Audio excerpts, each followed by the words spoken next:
Hello, hello. We're live. Cool.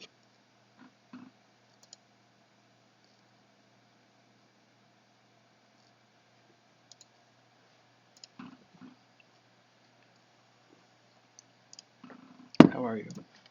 You ready to design a chapbook? Live. Cool. I don't know if anyone is streaming this right now, and I expect this is going to be more useful as a YouTube video than it is as a live stream, but this is also the easiest way for me to record this, and so that's what we're going to do. Let me just figure everything out here for a second.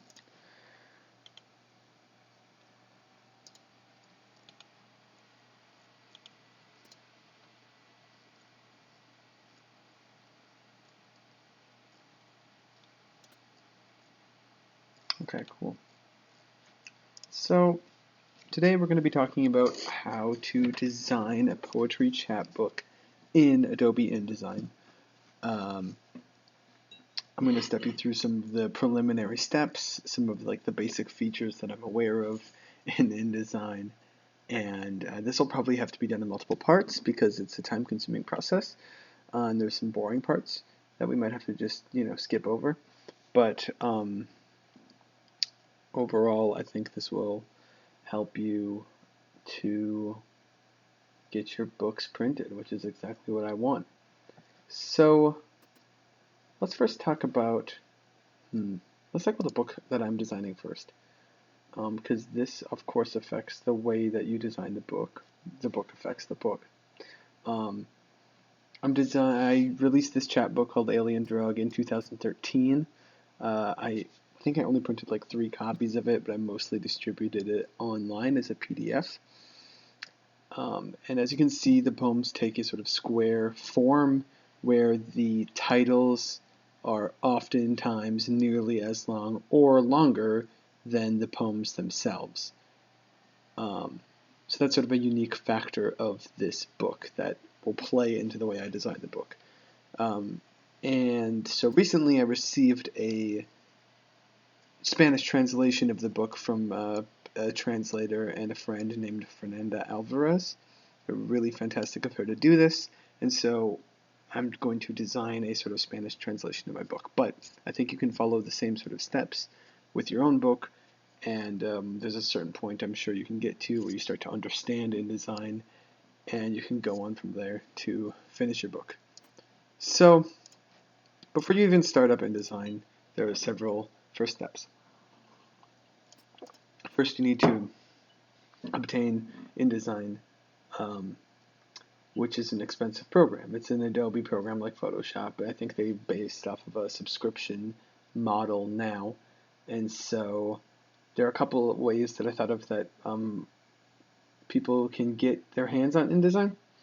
First of all, if you're part of a university or if you attend a university, oftentimes they will have computers available to you that will have Adobe programs installed, be it at your art department in maybe a computer lab or at the library.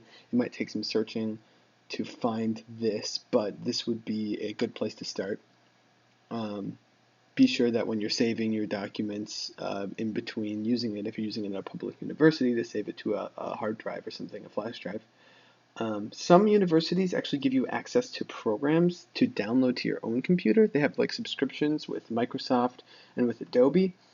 So that might be something worth looking into. My university does. And so I have access to, I think, all Microsoft Word programs as well as some Adobe programs. And it's kind of hard to get them. You have to go through the website and you have to apply for this thing. But it's a good way to save money and do it the legal way. Of course, piracy is always an option. I'm not going to beat around the bush. People pirate Adobe programs. I shouldn't recommend it, but it's doable. So if you know someone who's good at computers, just do that. Sorry, Adobe. People do that. So once you have InDesign, it's important to know your book dimensions.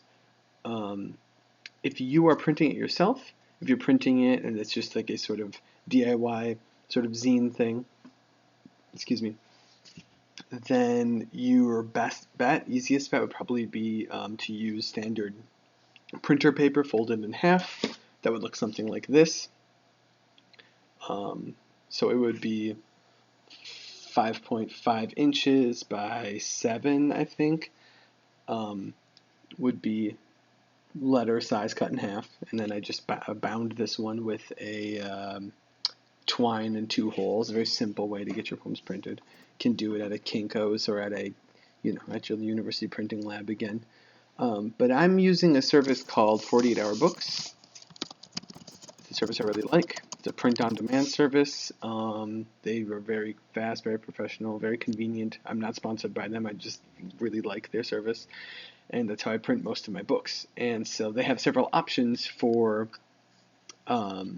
printing size and dimensions. So the book I'm designing, since it's sort of square based, as we saw, it is 5.5 by 5.5 inches with 0.5 inch margins. This is a good sort of standard for margins to give you enough room for error. Make sure you're not getting too close to the edge. Make sure everything printed makes it on the page. Just design within those margins. I think 48 Hour Books suggests that you do 0.75. But they said 0.5 is the minimum, and I work with that, and it seems to have been fine so far. So once you know your dimensions, you need to select your typefaces. What's important is to figure out how many you need. Probably, at the very least, you need 2 for body text of your poems and for titles and headers of your poems. If you don't know anything about typefaces and you need help selecting them, you can do some quick research. You can Google font pairings, and you'll get all sorts of examples of fonts that look good together and work as headers and as body text. And so that seems to be a good way to sort of at least generate some ideas and sort of play around with it. Yeah. I've selected a single font that I'm going to use for this project called Gaduji. I don't know. I found it. I like it. I like the way it works with my poems. It's important to think of what you're designing specifically, because the good place to start is a serif versus a sans serif font. Sans serif fonts are often used in technical documents and more prosy things, whereas serif fonts are more literary. They're more ornamented.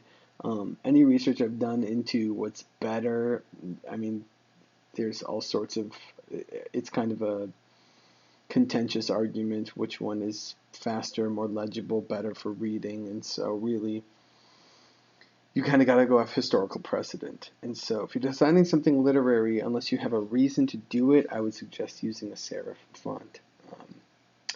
That being said, I've used both for all sorts of different types of things. So doing a little research in that area and trying to think of what you want your book to get across will be very instrumental in creating a very fully realized book. Finally, 4th step, you don't really have to know everything from the start, because designing is such, at least for me, such an intuitive process where you are working on, you have these strict guidelines, and over the course of the design they change, or you start to have new ideas. And so you have to let your ideas inform your practice, and your practice inform your ideas. It's that sort of relationship where you're sort of navigating it while you're designing it. And so if you go into it with some empty spots or some questions, and you don't know exactly how you're going to approach certain parts of your book, that's okay. I think you'll figure it out. And I think the process of design will help you figure out the ideas for those parts. So you don't have to know everything, but I think these are the very basic, bare minimums that you need to know. And finally, disclaimer, I'm not trained as a designer at all. I didn't take any classes in design. I've designed several books for my press that I think have turned out very nice, but I am not at all someone who can speak with a lot of authority on this, except for through, having done it, as opposed to a theoretical sort of side of things. And so I'm just saying that because if a designer watches this, they might think the way I'm approaching things is on a unconventional. So that's my disclaimer. So let's jump right into it, I guess. So here's InDesign. And the first thing you want to do is open a new document. Not a book, a document. So you'll have this sort of dialog box, right? Take a lot of information, very simple. Number of pages, let's start with 30 for now. It's super easy to change the amount of pages, super easy to delete and add pages. And so just throwing a number out there is generally fine. At least it works for me. Here we input the size of our page, the size of our book. Columns 1, gutter is fine. Gutter is the space down the sort of down the center of the book, down the binding. Oh wait, no, that's space between columns. I'm thinking of something else. Probably one of those. Anyway, margins, we're going to keep it fine. Looks good. Make sure it's intent to print. Boom. So you will be faced with the first page of your book, and as you scroll down, you'll see these are all the pages of your book. So I do the cover and everything separately, so this is like the first facing page in your book, which would be this one right here. So that's what we're looking at right here. We're looking at the guts of the book. So as you can see on the side here, we have this Pages panel that allows us to quickly get through all 30 of our pages. And we have the Character Styles panel right here, which will be very useful for us, and I'll explain that soon. Which can also switch over to the Paragraph Styles dialog box here. And then this stuff, which is I think for drawing lines, and yeah, we don't really need to worry that much about that.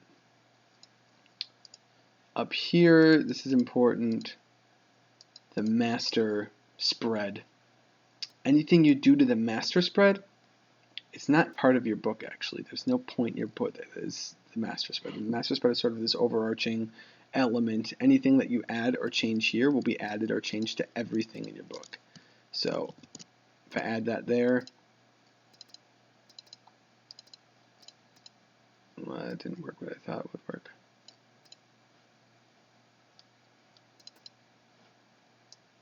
Oh yeah. So as you can see, I altered the master page and it suddenly added everything. So this is an important thing to know. So basically, most basic you need to know is pages, master, character styles, paragraph styles. If you know those things and you have access to those things on your screen, you will be able to design a book, a very sort of rudimentary book. It'll be great. Cool. So, character styles. This is the first thing that we want to do.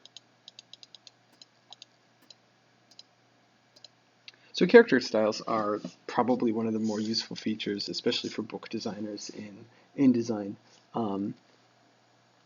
What they essentially are is profiles for your fonts, typeface profiles, you can think of it as. So for every different type of font consistently that you use in your document, you will want a new character style. So for starters, we're going to start with body text, poems. So this is the character style we're going to use for all of the body text in all of our poems. Now we have that font that we wanted to use. We have font size, style regular, not bold. Size, we'll start with 12. You can affect the kerning, the leading, the tracking, and this is all small fine-tuning of spacing between letters and between lines, and that's stuff that you can get into when you have everything down. But for now, we're just going to leave it as it is. So basically, very basic for a body text, size 12, regular, picked our font. Cool. And now we're going to do the same thing for title text.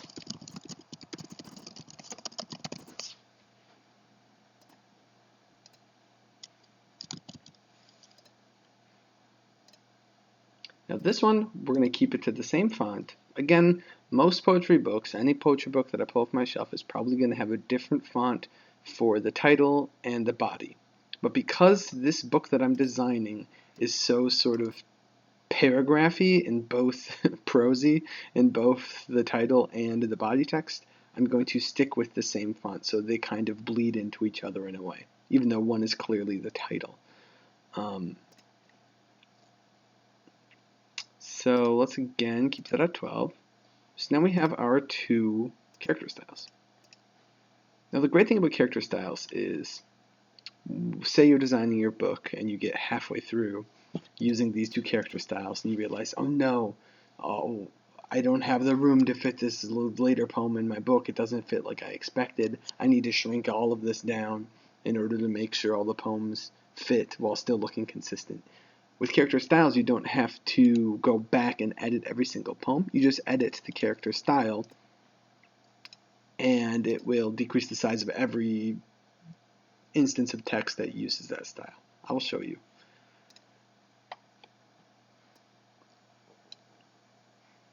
So the next thing that is good to set up after you've set up your typefaces and character styles, and I would do one for like page numbers probably as well, just because I'm going to show you how to do that.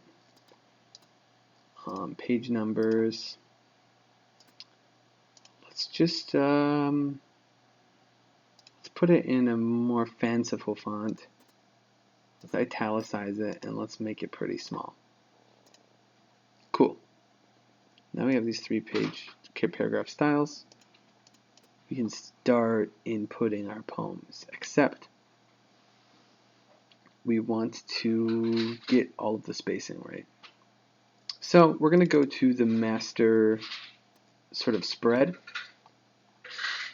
Now again, this is the part of the anything that I edit and add to this part of the program will be reflected in every single page spread in our book. Now that might not sound very useful. Why would I want to say add a word here and have it appear like I did earlier? But where it is useful is spacing and adding these guidelines, right? So these are invisible guidelines. They essentially help you line everything up and lay everything out the way you want it. And the way to create them is, the way I do it, is you just drag from the displayed rulers on the side and put them where you want them. I'm going to put one at 1 inch from that side and one at 1 inch from this side. Now again, this is an intuitive process, and so there's every chance in the world that these are going to change when I go on to, sorry, I keep having to redo this. I believe there's a way to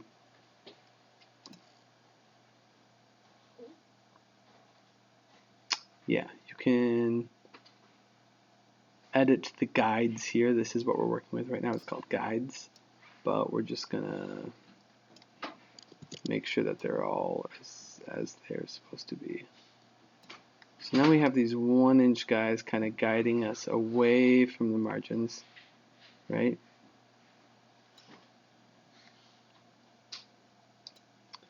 Now in a typical book of poetry where you would have, say for example, more regularly titled poems which have maybe, one line or a few words for a title, I would put a guide somewhere here to dictate where that title would go.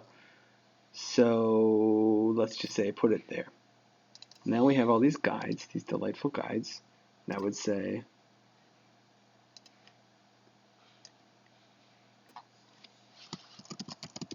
poem title. Maybe I would tuck it in its corner so it's consistent on every single page. and then we could have the body text. But because of the nature of this very book, things are going to be a bit different. So we have the guides on the side. Guides are something that the more forethought and planning you do before you design your book, the more guides you can set up, and then the easier it will be to design your book, and the cleaner everything will look. But right now we're just going to start with these guides to make sure everything is sort of fits. So again, this is in the master section of the pages here, and anything we do to the master affects everything else. And we're going to add page numbers and stuff here, and that's when this is going to get very useful. But right now we've just set up guides. I'm going to skip this first page because I probably will have some sort of intro or something like that, or some sort of, you know, copyright information or a title page. Maybe I'll have a table of contents, but we'll start here on the first spread. So I've got my two documents open here. I've got my original poems, and I have my Spanish translation. So let's just start with the first one. And let's start with the title. So we're going to go title, text of poems. We're going to make a title text dialog box. Look, everything is all set up here because we're using character styles. We're going to go copy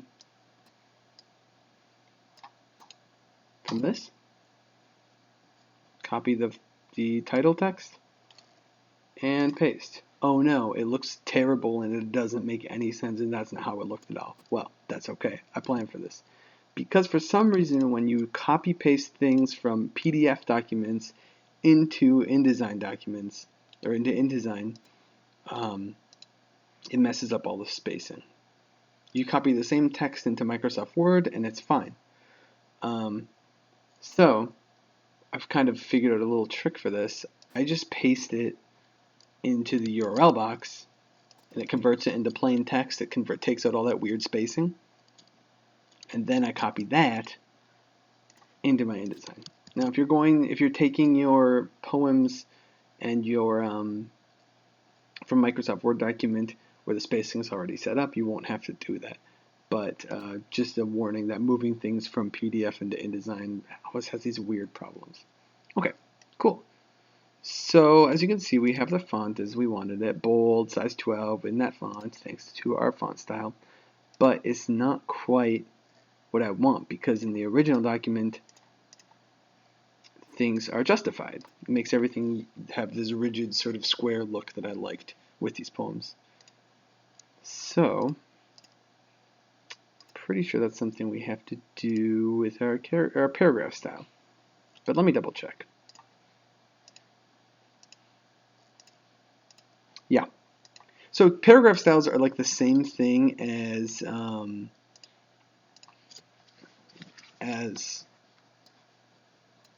character styles, except they're more related to spacing and the layout of your page. And so you can use these in conjunction to really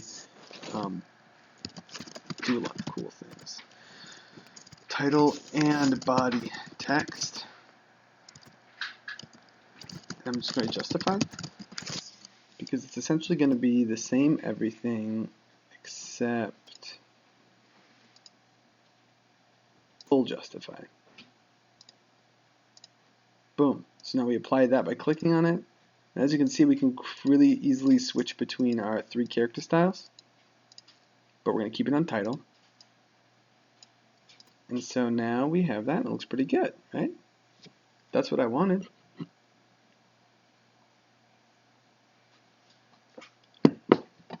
Looking pretty sick. The second thing we're going to do is we're going to copy the body text from this poem. And again, we're going to push it right in there to make it into plain text. And then we are going to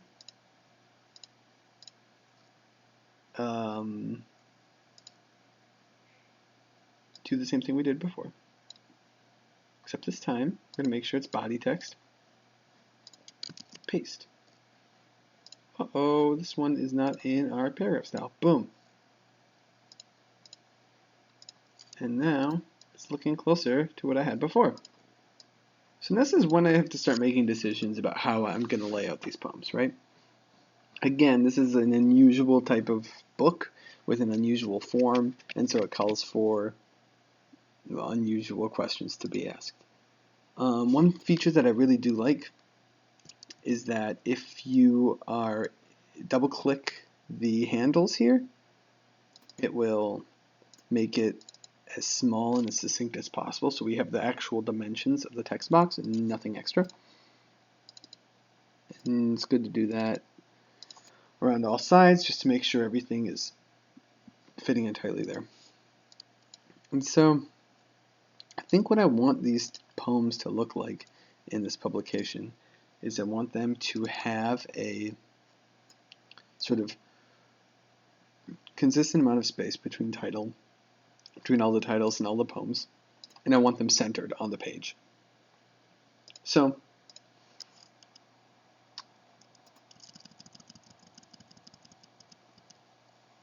I'm using the arrow keys right now in order to nudge things around, and I find that very useful when you're trying to fine-tune things.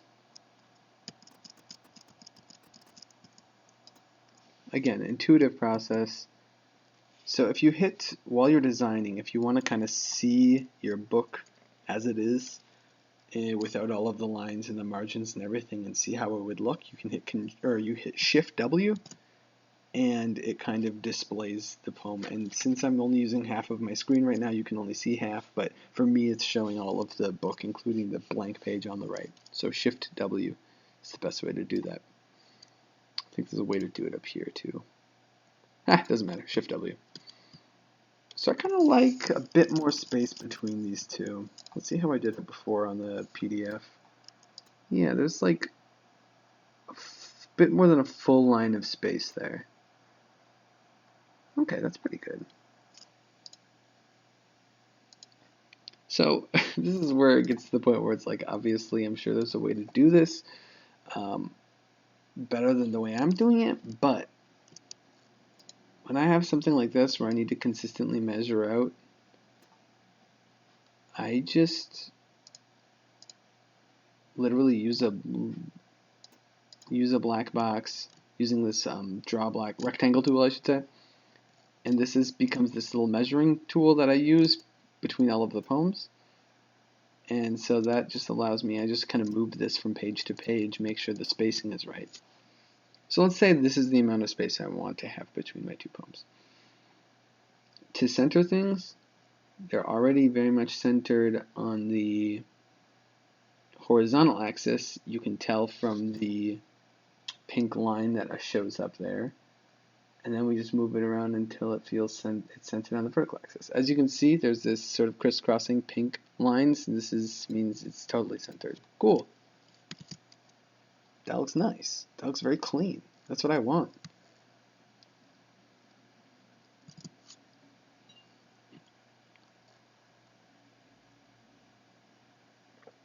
Excellent. So let's do a Spanish one now. One of Fernanda Alvarez's translations. We're going to do the same thing. Going to paste this up here. Let's turn it into plain text. And then we're going to copy that.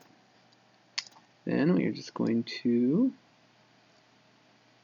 make our text box. Make sure we are justified and titles. Cool. Double click this. Great. Do the same thing with the body text. Oops, that's not what I wanted. Paste that there. Copy it.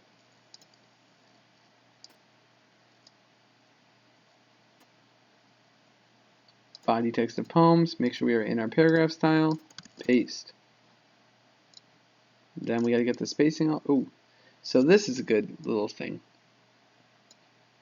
This little red plus here means there is more text that is not fitting in this document. Let's say we're designing a very different book, and we run out of space here, and we want the poems to continue on to the next page because we just ran out of room. That happens. So you see this little plus? You click that, and you can then plop the rest of the text on the next page. It's super cool and super intuitive to do. Let's do that again. So again, I pasted my text in. Oh no, I've run out of room. I would need this to bleed on to the next page. I hit this little red plus. It seems to sort of capture the text and even displays the text by my cursor, so I know what I'm moving and where. And then I can just drag it out into a new box. Very simple. But this is not the kind of book that we are doing. We are making sure everything falls on the same page here. Wow, this one got way longer in the Spanish translation. It's okay though, because we have plenty of room. So let's get that spacing right again.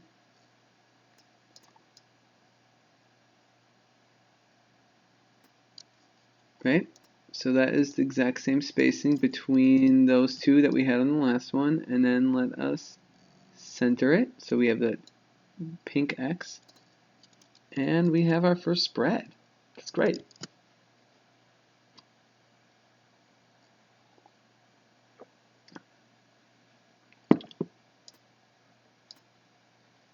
Cool. So now I'm going to, this becomes the kind of tedious part where you're just sort of inputting text constantly, but that is sort of the most basic way to do it. I'm going to show you some other things now. So we talked about page numbers, so let's do that. So again, we're going to go back to our master spread, which I will reiterate is the anything that you do to these two pages will be affected throughout your entire book, unless you instructed otherwise, which we can cover later. But this is one big advantage of this, for example, is page numbers. So let's make the page numbers centered. I've always wanted to design a book where the page numbers are sort of centered on the side. Right? So we use the text tool again, make a text box, and let's use the page numbers character style that we put here, but it doesn't need to be justified. So we're going to leave that on basic paragraph style, but page numbers. And then, if this will, let me see here. I kind of forgot exactly where this was, but I will be able to find it.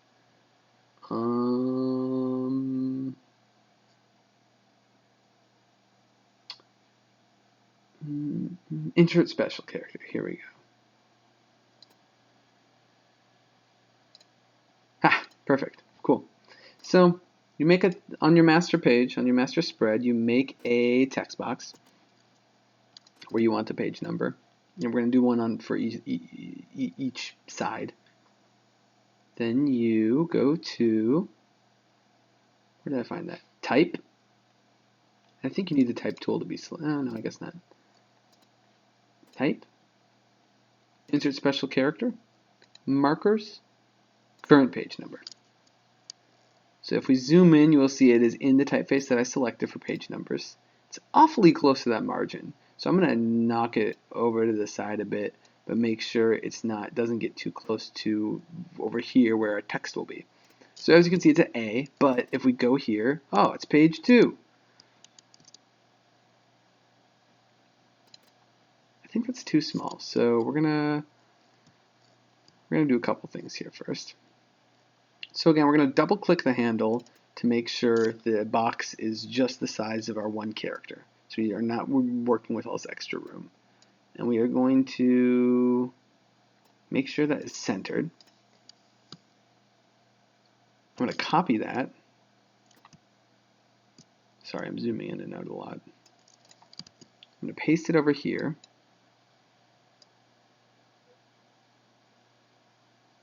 I'm going to make sure this is centered too. So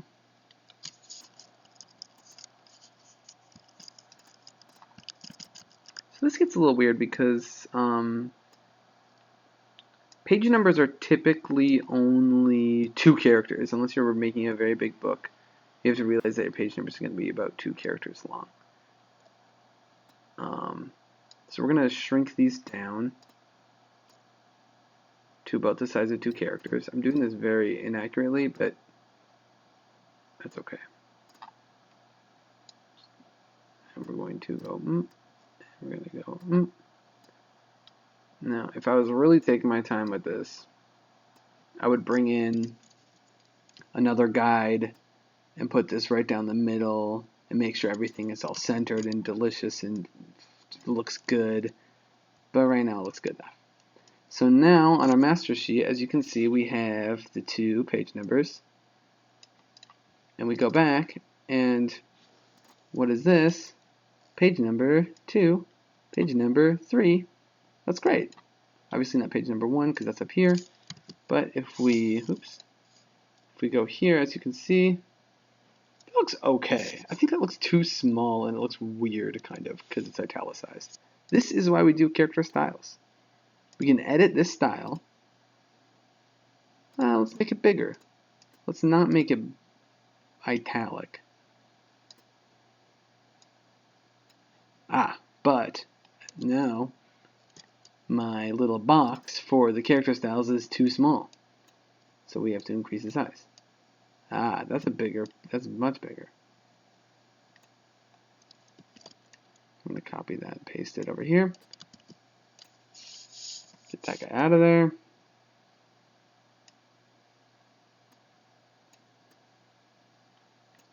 Cool. See what that looks like. Yeah, that looks kind of cool. I kind of like it.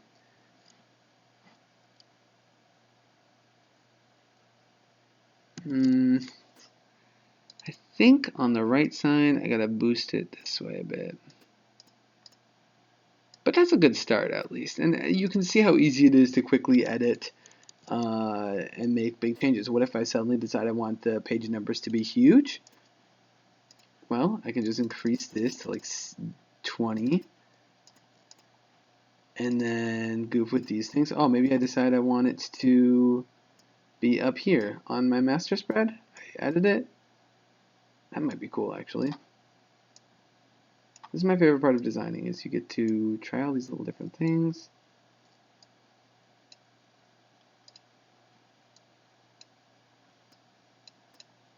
Let's double click that, make sure everything is as small as it could be.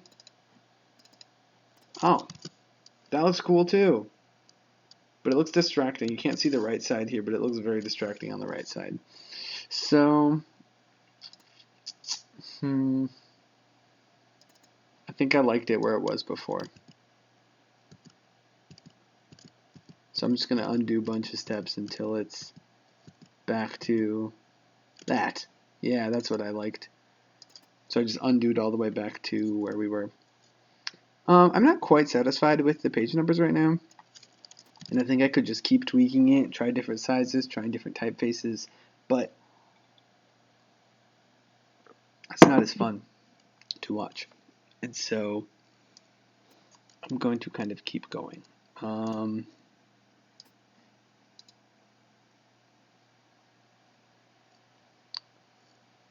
Glockin' on Heaven's Door sent me a small face. That's a great name on the chat, Glockin' on Heaven's Door. Thank you for your input.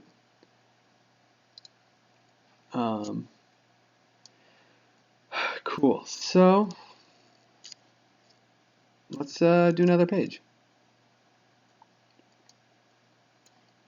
I'm pretty sure the T is the type tool. So you can hit T to immediately switch to the type tool.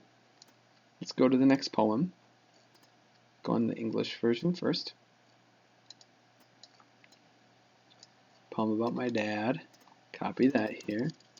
Paste it here to again turn it into just plain text, because for those who are just joining us, if you copy text over from PDFs into InDesign, it makes a big old mess, and we don't want that. So paste it here. Oh no, that doesn't look right at all. It's because it's not. We have to make sure we are in our title text. We have to make sure we are justified in our paragraph style. Double click that, make sure everything is all tight.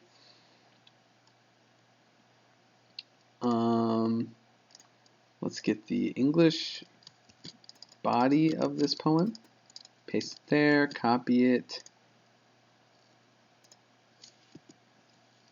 Type tool again. Make sure we are in body text of poems and justified text, and boom.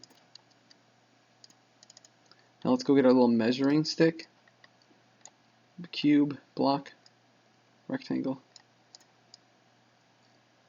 Make sure those are all synced up there. Get this guy out of here. Oh, so when I want to select two of these, I hold down Shift, and I click the second one. And then again, we look for that center point where we're getting the two pink lines, and now they are centered. Get this out of here. Take a look with Shift W. It's pretty good. I like how it's swimming in white space.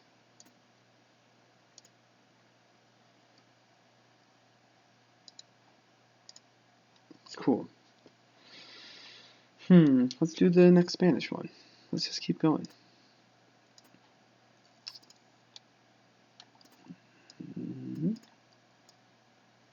Again, Spanish translation is by Fernanda Alvarez. Totally cool person. Oops, messed that up. Who's being really cool, letting me stream this stuff. Thank you, Fernanda. Make sure we are in title text of poems. Make sure we are justified again. Plop it in.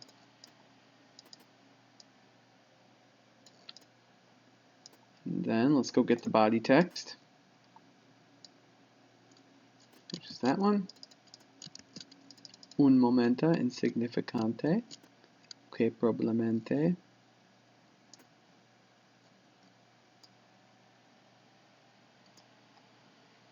body text, justified, boom.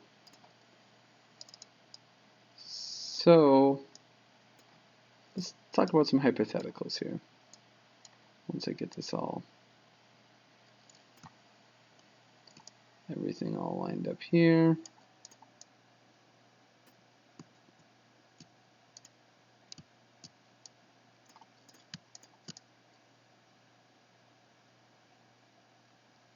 Make sure we get that center point. What the hell?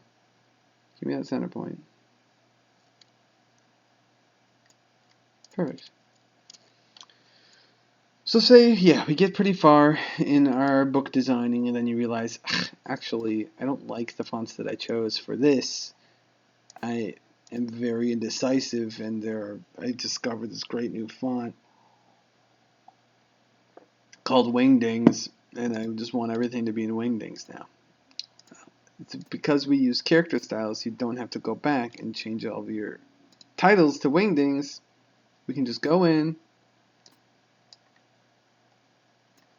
go to Wingdings, and look at that. Suddenly we have a cryptic, terrifying rune text that spells out the end of days. But let's not do that. I'm just really trying to hammer home the fact that if you use character styles and paragraph styles correctly, it makes editing your final product of your book and tweaking it so much easier.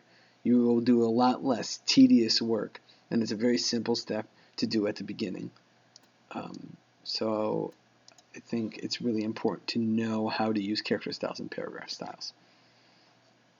If you don't find it on the right side of your screen when you start up InDesign, I believe, yeah, right there and there. Very easy to find.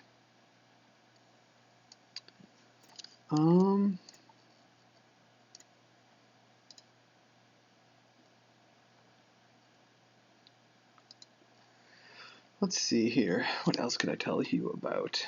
So we did page numbers, again, which I'm not yet happy with on this particular document. Shift W to do this.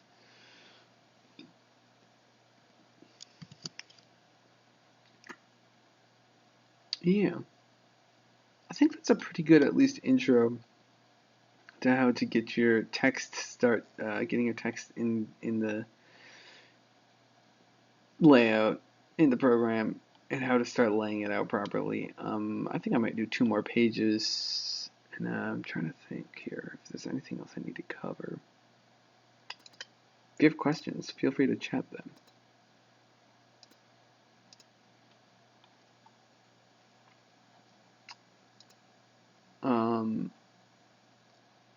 So let's just try doing a poem that is more standard looking, right? Let's something that's not as formally experimental.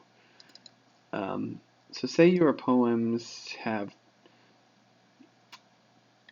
titles that are regular length titles, 4 words to 6 words. And you want them to sort of look like a regular poem. Why you would want that, I don't know, but let's see here. So that's 5. I'm going to put a guide in at 1 inch. And I do another guide to give space between the poem and the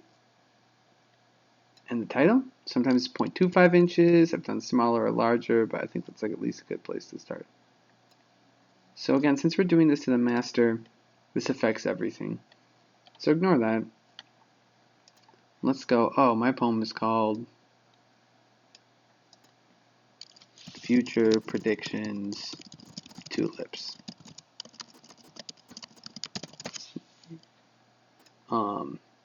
So here's how I would lay out sort of smaller titles. I would first of all create a space for them where they are supposed to be, obviously right here. I would probably have the fonts be larger for the titles. So let's just make that size 17. Double click on this handle and you will get a very tight text box for that.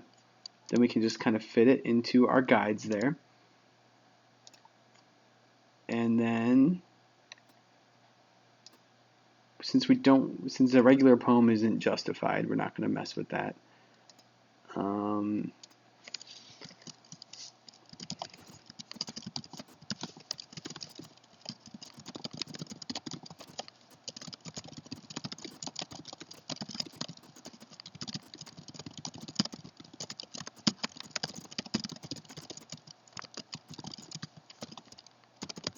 Right, let's just pretend that's your poem. It's a good poem.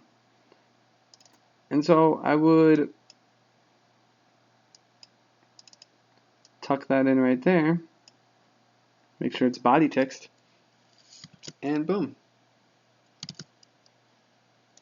That's a pretty much more standard way to lay out your poems. And I just wanted to show you the way I use guides to guide where I put the titles and space out the poems and everything.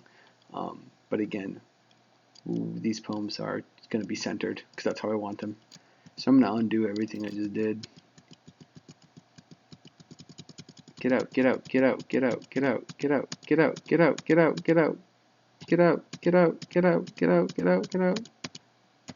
Gone, gone, gone. Cool, we're back to where we were. So I think when I get to part 2 of this tutorial, I'm going to finish out the laying out of text. I'm going to talk about how to lay out your copyright page, how to lay out your table of contents, how to lay out your title page, and then I will maybe do a video about printing or something binding. But yeah, I think that's all. If you have any questions, feel free to ask. There's a few people watching. Hello. Yeah, feel free to ask if you have any questions. I'm going to put this on YouTube eventually. And yeah, I think I covered everything in a succinct and logical way.